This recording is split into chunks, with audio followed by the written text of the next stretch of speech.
Hello there, my fandom friends! My name is Jenna, and welcome to my channel. In this video, I'll be discussing my thoughts, Easter eggs I picked up on, and some predictions I have in regards to Episode 5 of Obi-Wan Kenobi. There won't be much breakdown of the episode in this video, so I'd highly recommend you watch the episode before listening to my thoughts. I don't want to spoil anything for you, and there will be spoilers ahead. Flashbacks. We finally are getting some flashbacks from the prequels. It's very hard for me to contain how happy I am about this. I squealed so much during these old scenes between Obi-Wan and Anakin. It appears as though these flashbacks take place before Attack of the Clones, since Anakin still has his hand. So it wasn't exactly Clone Wars flashbacks like I was thinking and hoping it would be, but I am just so happy we're getting these amazing flashbacks of them. Ewan and Hayden have fallen back into their roles so effortlessly, and it's beautiful to watch. I also really appreciated the writing behind these flashbacks. They weren't just random thoughts or memories, but actually played an important and critical part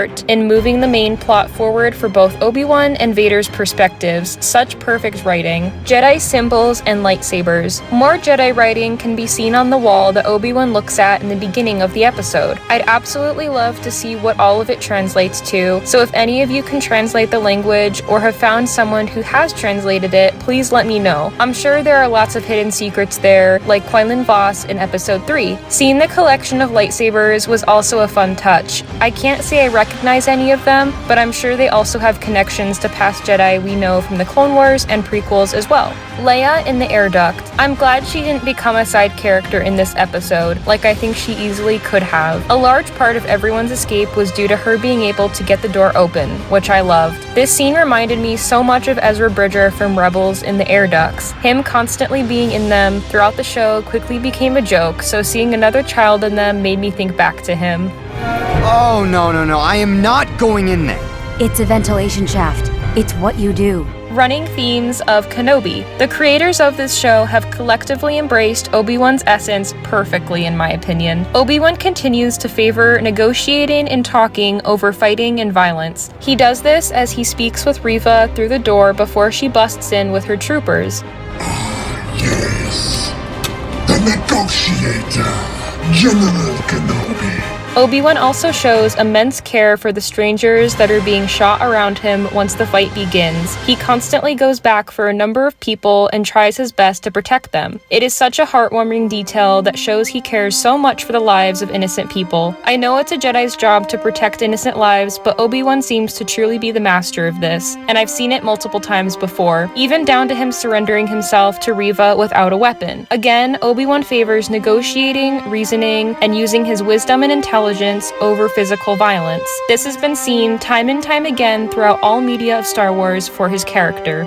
Order 66. I thought it was interesting that Reva asked Obi-Wan where he was during Order 66 and implied that he intentionally did nothing to save the younglings. I had never thought about Obi-Wan's role during Order 66 like this before. I never saw him as hiding or running away from saving others. He was shot down during Order 66 himself and was occupied with escaping the clones on Utapau before meeting up with Yoda and going back to the Jedi Temple. Once they were there, they fought the remaining clones, and it seemed like they were too late to do anything.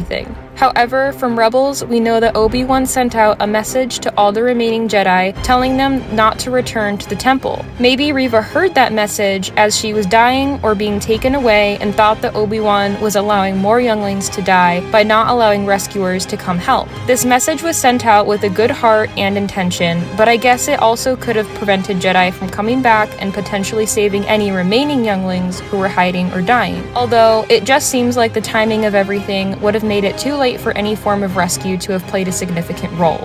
Reva's story. Seeing Reva's story come full circle during this episode left me feeling a sense of fulfillment. Even though this show is the first time we're seeing Reva as a character, it's nice to get a small perspective of what it was like to be a surviving youngling from Order 66, especially the ones directly faced by Vader himself, similar to Grogu but showing an entirely different and creatively told story through Reva's point of view. It makes the sorrowful and heartbreaking events of Order 66 that much more impactful and painful.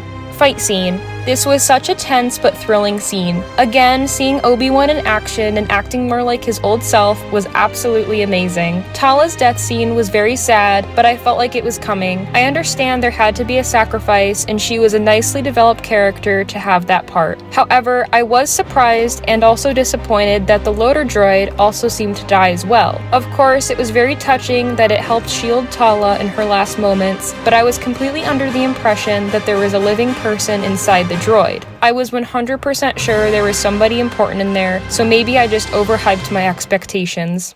Vader. Seeing Vader completely stop the ship from taking off was insane. It captured the raw power he has and his passion and obsession behind getting Obi-Wan. It reminded me of Ahsoka trying to hold Maul's retreating ship in the Clone Wars, and Rey and Kylo fighting over the ship in Rise of Skywalker. Vader's anger and rage yet again blinded him from getting what he wanted.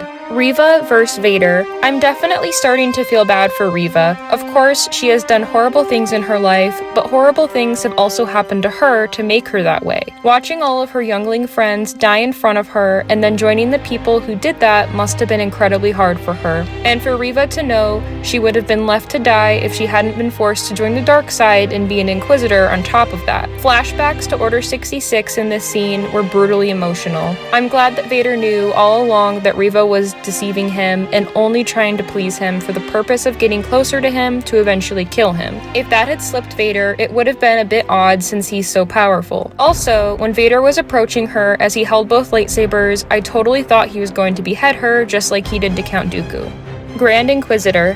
Thank goodness we get reassurance in this episode that the Grand Inquisitor is alive. I knew he must be since he's clearly in Rebels and plays a major role, but many people believed the canon of Rebels was going to be broken.